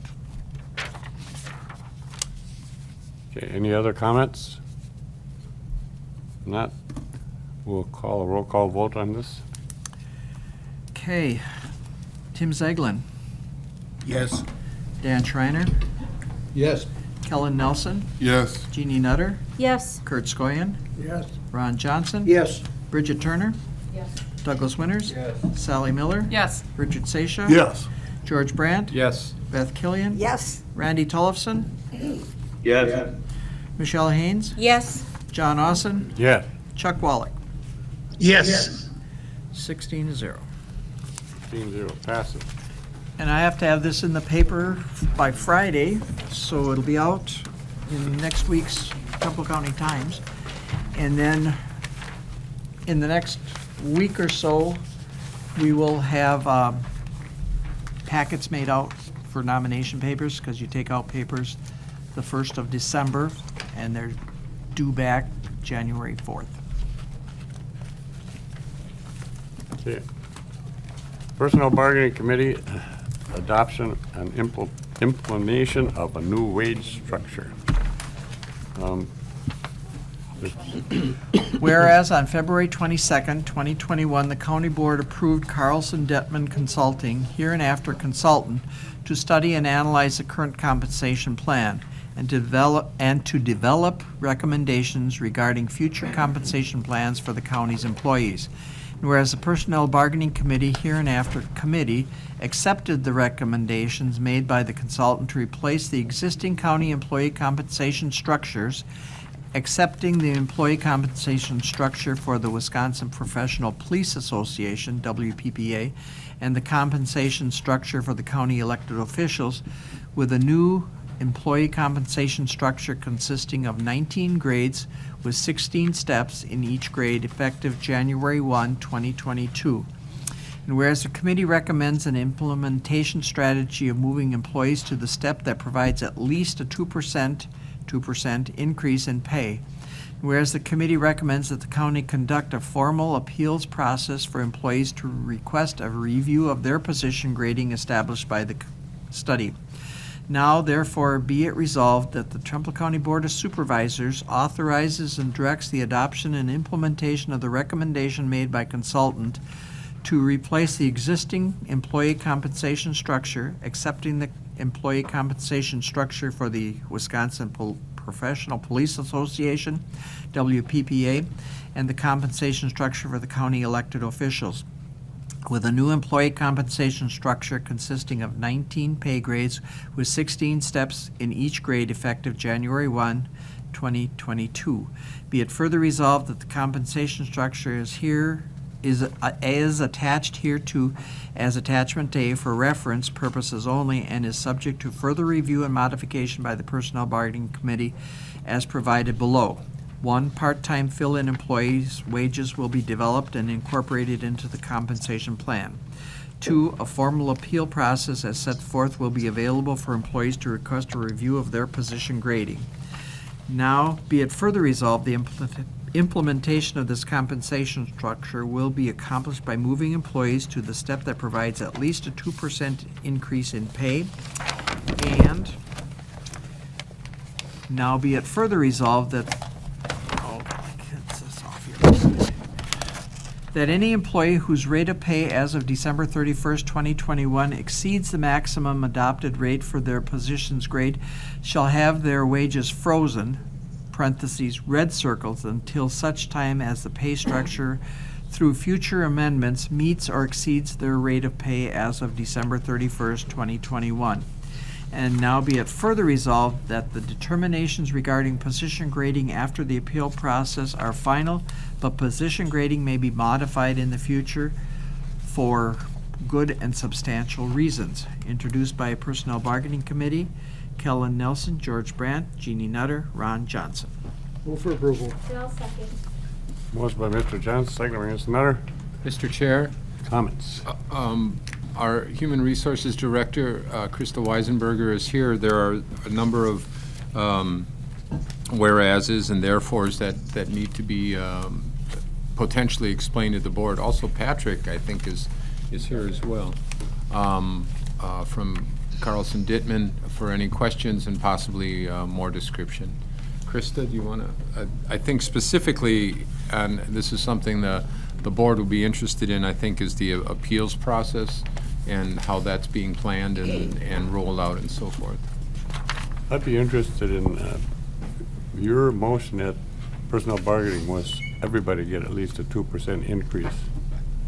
And that's what it says. Right here it says that if their wages such and such. Oh, if they're frozen, they wouldn't get it. They wouldn't get the 2%, so I'm not sure how it. Why are you looking directly at me? Yeah, because I know you made, just the way you made that motion, that personnel bargaining was everybody get at least. Yes, that was my intent. Okay, And Patrick and I can try and address that concern as well. okay. So as far as the appeals process goes, I'll give you a little bit of a timeline. So our goal in HR is to have packets sent out to all staff by the end of this week that will explain what their new grade and their new step is, and it will also explain what that appeals process will look like. Since we are getting very short on time, as the end of the year is fastly approaching, that appeals process is going to move rather quickly. So employees have until next Friday, November 19th, to submit what we call a pre-appeal. So that pre-appeal is going to consist of the employee submitting a form to HR, and then that we will provide them with the rating level for their position. And then from there, if they're wanting to submit a formal appeal, there will be a cost to the county for that. It's, and correct me if I'm wrong, Patrick, $200 per appeal. And that will consist of the employee submitting additional documentation to myself, which I'll then forward on to Patrick, and he will do a new analysis on their position. From there, that formal appeal will be due to HR by December 6th. Patrick and Rochelle will do their analysis on it, and then from there, we'll provide a recommendation to the Personnel Bargaining Committee. They'll hear those formal appeals at their December 16th meeting for full adoption of our compensation plan as of January 1st, 2022. That's why we have to move rather Krista? quickly. Mr. Chair, I have a question. Yeah. They're apparently coming through the wall with the equipment out there, so I missed the timeline. Could you run through the timeline from pre-appeal to Personnel Bargaining Committee again? Yep, so pre-appeal will be due to HR by next Friday, November 19th. The formal appeals will be due by December 6th to HR, and then Personnel Bargaining will hear the appeals on December 16th at their meeting. So between December 6th and December 16th, Patrick will be reviewing the information and getting a recommendation back to HR. Yep, and December 9th tentatively is the date we have set aside to meet with department heads as well, if any of their positions are going through that formal appeals process. Yes. Mr. Chairman, I have a question also. Yes. That's really for Krista. Somewhere in there, Krista, I heard a $200 fee. Is that standard operating procedure for this sort of thing? I've never been through this before. Sure, I'll let Patrick. I can understand the reason, but Yeah. Can you go over that? Patrick, do you want to speak on that? Patrick's got some slides up. Do you want to go ahead, Patrick, and answer that question? Sure. I put the slide up just so it kind of helped outline the process as we worked through. I presume I'm not muted. Someone will be telling me if I was muted. A little dim. Yeah, we can hear you. You could be louder. Okay, thanks. But yeah, it's standard. We used to bake them into the process, and what we found was that we would just get everybody appeal in the entire organization because there was no consequence. So we revised our rates in terms of project fees down, and then added the option for an appeal. And the other thing that we found is that some organizations either choose not to provide an appeals process, or they choose to go about it in a different way, sometimes much more extensive. So I would say it's very standard for the work that we do. We try to mitigate the cost any way possible. The first one being that, and the reason why I brought that up on the screen in terms of the linked chains is that there is no cost to the county for us sharing information with the employee. You've paid for that. And it's just a matter of when we have to dive back into the job documentation, oftentimes it's a matter of either something was forgotten or maybe something was overstated and or understated. And so it's when we have to dig back into the documentation and develop a new set or a justification for the rejection or approval of the appeal, where the additional work comes from. And I would say by and large, approaching it in this manner tends to temper the cost to the organization. And I think the other thing that I just want to reiterate as you talk about the appeals process, this is taking front and center. And this was all, both of these slides I'm showing here today were in the presentation I delivered last month on this project. So you have access to this. But it really what it is not. So if an employee says, you know what, you placed me at grade J of the structure, I think that's fair, more or less. I just don't like my step placement. The step placement is not something that would be subject to appeal as part of this process. That really, especially for the board, and especially since you're trying to deal with your budget, could throw your budget into a tailspin. So it's a matter of simply did we get the grade placement correct? And then we would, if the answer was no, and it changes, we would make the recommendation to you. You would have the decision to approve or reject that recommendation. But then they would be placed in the new grade at the step that provides at least a 2% increase, if any. And so I think that's probably a long-winded way of saying yes to your question, standard practice, but just based on some of the questions I've heard and have been fed to me over the course of the last few weeks here as we prepare for today, I just thought I would touch on those few points. Thank you. I have a question. Is there a possibility you could, I see like you got human services scattered all over the place, highway department, they're scattered all over the place. Is there a way to put highway department under highway department and a way to put human services under human services in the final pay grade scale that you have, that we already have? You'd have to make a bunch of scales then, because you'd have to have one for each department. So I guess, John, just to touch on your question, right now it's broken out by grade.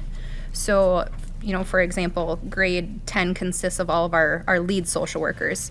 A normal social worker or a regular social worker would be a grade below that, so that'd be a grade 9. That's why they're kind of split out and spread out all over the place. Does that make sense? It does. Okay. It was actually that way in our previous. Correct. We didn't have specific grades for highway or human services or public health. It's where your position fits within that grade.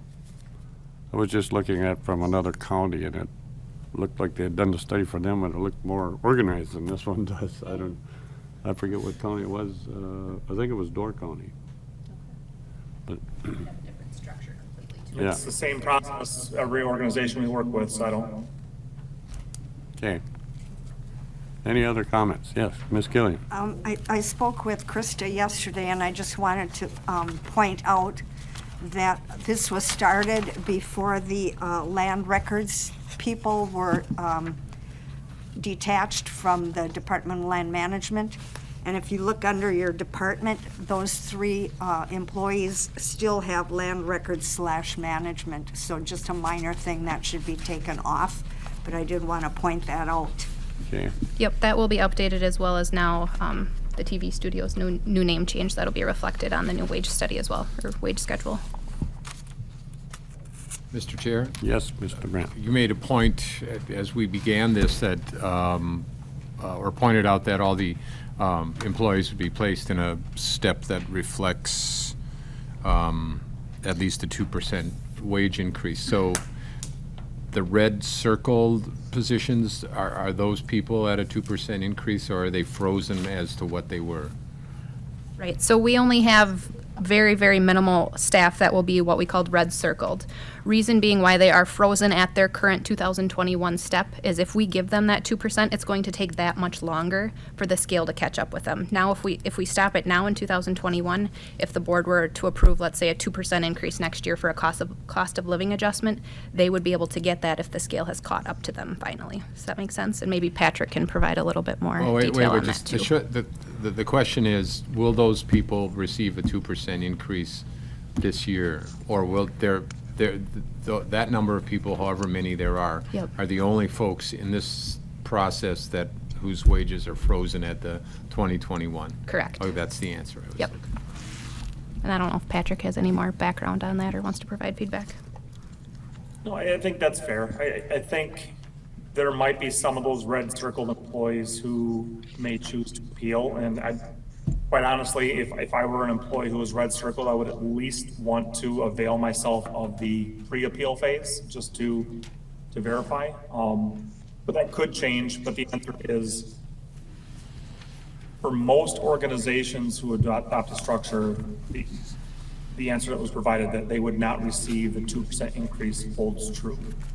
A very limited subset, just because I was asked a question, I need to at least kind of give you the full perspective. A very limited subset of our clients would look at it and say, we want to provide some sort of recognition for their continued service. And so instead of a 2% increase to their wages, which would just simply perpetuate that problem of them being over the maximum, we're going to give them a lump sum equivalent of that 2% in that year. There's been no conversation around that with this particular project. Those are options available if that's something you wanted to seek. Ms. Nutter. If we could just be clear, I've heard some concerns that people are afraid their salary is going to be cut, and we are not in nobody's salary is going to be cut. Correct. Nothing. Nobody is going down. So that was just a fret that was unnecessary to worry about. It would never happen. Well, I never want to say never, but it's not going to happen right now. Okay, any other comments? Are we ready to vote? We'll call the roll then.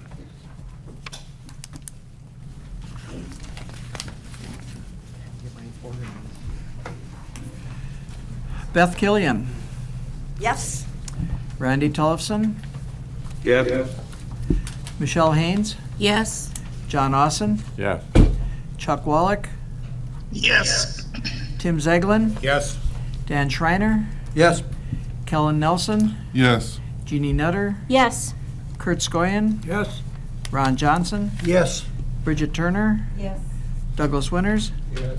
Sally Miller. Yes. Richard Seisha. Yes. George Brandt. Yes. 16-0. Okay. Item F, audit claims.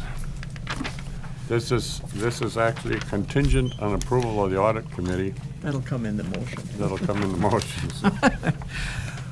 Whereas the audit committee will audit the following claims and recommend that they be allowed as follows. John Austin, $1,044.08. George Brandt, $464.24. Joe Feltus, 0. Michelle Haynes, 0. Ron Johnson, $71.28. Beth Killian, $453.60. Sally Miller, $79.12. Kellen Nelson, $299.84. Jeannie Nutter, 0. Richard Seisha, $791.20. Dan Schreiner, $365.68. Kurt Skoyen, $405.44. Randy Tullifson, $100. Chuck Wallach, $520.56. Douglas Winters, $267.20. Tim Zeglin, $612.28. Total per diems, $4,400. Total expenses, $1,073.52. Grand total, $5,473.52. Now, be it resolved that the claims be allowed as shown. And since nobody's, Mr. Chair, I would like to make a motion. Yes. Since I am on the Audit Committee and we are not meeting until Thursday morning, I would like to make the motion that we approve the members' claims with contingency upon the Audit Committee on Thursday approving such. That's a good motion. Is there a second to that? Motion made, seconded. Schreiner. Do we need a roll call vote on that too?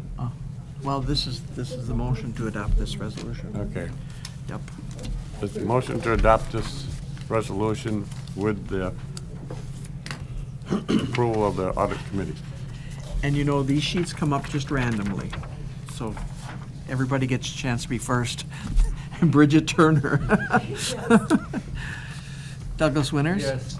Sally Miller. Yes. Richard Seisha. Yes. George Brandt. Beth Killian. Yes. Randy Tullifson. Yes. Michelle Haynes. Where'd she go? We'll come back to her. John Austin. Yes. Chuck Wallach. Yes. Tim Zeglin. Yes. Dan Schreiner. Yes. Kellen Nelson. Yes. Jeannie Nutter. Yes. Kurt Skoyen. Yes. Ron Johnson. Yes. And she's not back yet. Well, we got 15 yeses. There she Oh, comes. is that her? I think so. I'll tell you in a minute. Yep. Yeah. Miss- Did you say yes? Okay. Do you know what you're voting on? The claims? Okay. 16-0. Okay. Item 7 is to go into a closed session to confer with legal counsel regarding possible settlement with the opioid litigation. This shouldn't take long, it's just explaining what it is. And Mr. Chair? yeah, Question in this corner is, when do we get to vote on the budget? Because it's Later. on the agenda coming up. it's on the agenda coming up after this. It's up above. You see it. I know, But okay. he hasn't closed the hearing yet, so Oh. we're getting all other business done first. Yeah. Okay. Giving board people the time to call in Thank you. or drop. So anyway, I'm looking for somebody to So make a... Killian would make a motion to go into closed session pursuant to Wisconsin statute section 19.85(1)(g) to confer with legal counsel regarding possible settlement in the opioid litigation case. Second. Boy, that was fast. Which one? You pick. I'll pick Mr. Scorin. I think he beat Was you it by you? half a second. No, it was Johnson. It was Johnson. Oh, it was Johnson? Oh, I'm sorry. Just heard it came from that direction. Okay. Okay, Roll now call. I'll get, yes. Richard Seisha. Yes. George Brandt. Yes. Beth Killian. Yes. Randy Tollefson. Yes. Michelle Haynes. Yes. John Austin. Yes. Chuck Wallach. Yes. Tim Zeglin. Yes. Dan Schreiner. Yes. Kellen Nelson. Yes. Jeannie Nutter. Yes. Kurt Skoyen. Yes. Ron Johnson. Yes. Bridget Turner. Yes. Douglas Winters. Yes. Sally Miller. Yes. 16-0. I don't have any announcements. The one I did have, we took care of at the beginning, so. Do you have any announcements? No, I was going to do that next month, so. Okay. The Exec Finance Committee budget update, you should have a copy of it. One was in your packet, and one should have been on your desk when you came today. That's this. And you'll see that the sales tax is still What? Well, and we have a lot of tourists. There's a lot of people still coming to. Correspondence, anybody have correspondence? No, that's what I was mentioning, we'll do next month. Okay. You want to do this 12 and then we'll go with the budget? No, Or I do you think want we to do should that do last? budget now. All right, now we can go back to adoption of the 2022 budget and tax levy. I make a motion to approve the budget. Second. Motion by Ms. Nutter, seconded by Mr. Johnson. I just want to thank the committee that, I mean, this is hard work, and it's an amazing budget, and you guys did a great job. Wow. Who made the second? Johnson. I have a question. Johnson. Yes. There was.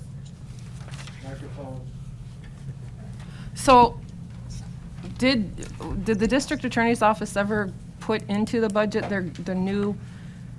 the piece for that? Yes. Okay, because I don't think it ever came through law enforcement on round 2. The job of the diversion.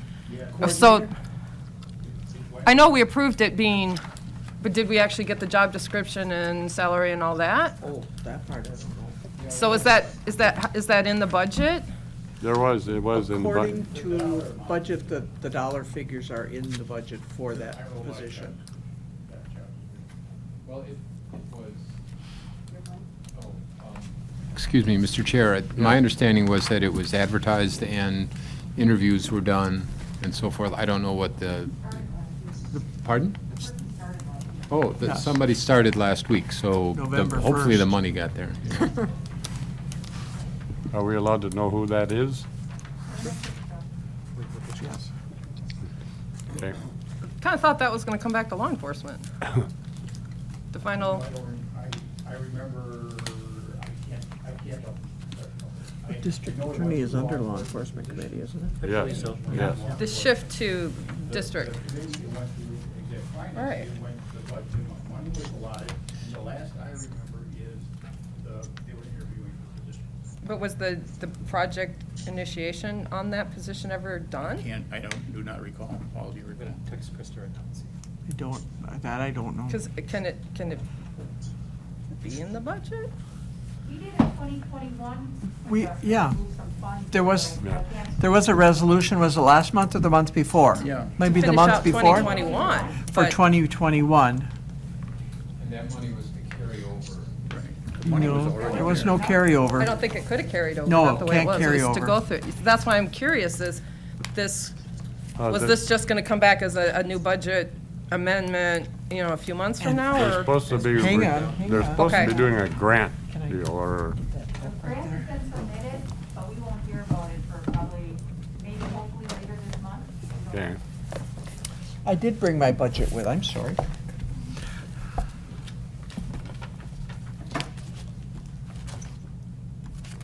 I think you're looking for is, was this position approved through the various committees on the way up? Is that basically what you're wondering? Yeah. Yeah, that's it.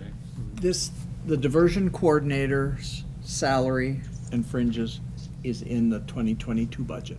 It was submitted. The diversion coordinator through the district attorney's office? District attorney, Yeah. yep. And then I had to, for 2021, I had to transfer all of that budget and revenues from human services over to the district attorney's office also. Ron, you're chair of that committee. Do you remember that? I mean, I've been at every meeting. What now? I don't think we created the position. The position was created. I don't think it was approved by law enforcement.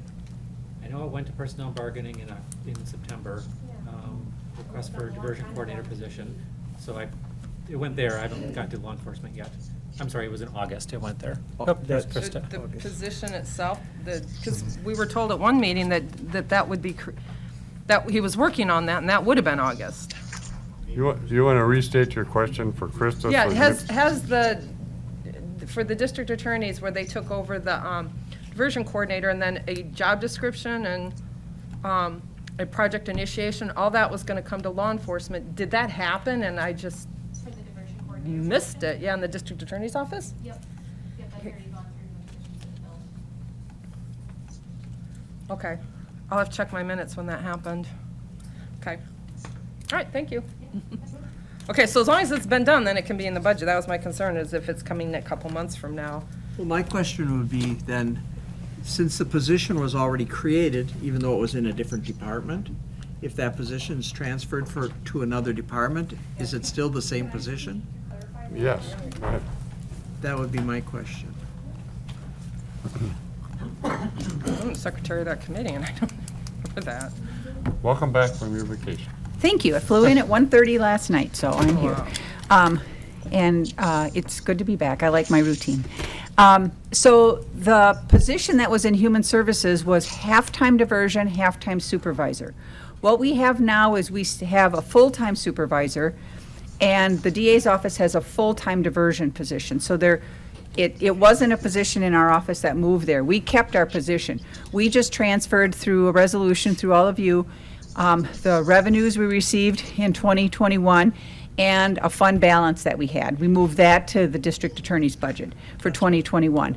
But there's two separate positions. What the DA's office has is a new position. Okay.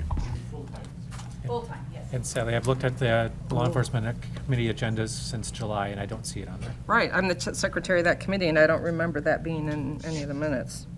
So what is this? I mean, it's, so I guess I'm curious. I do personnel bargaining, that's all I. I did go to personnel. Never went through law enforcement, so. The initial transfer to district attorney's office happened, and at that meeting, he said he'd do the project initiation and the job description. Right, that was all that was. We never saw a job description or any of that, so I don't, if that That's the went to only other part people, that it we never did. went to law enforcement.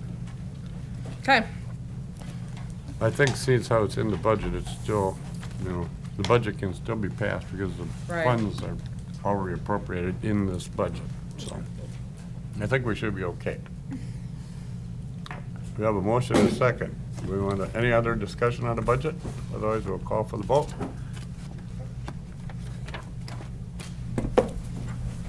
I think this is going to be a record for getting budget and everything. It was probably, I say it just about every year, I say this is the toughest one. This one was the toughest one. You just say that. No, if you go to, I'm just gonna make some comments here then. If you go to page 4,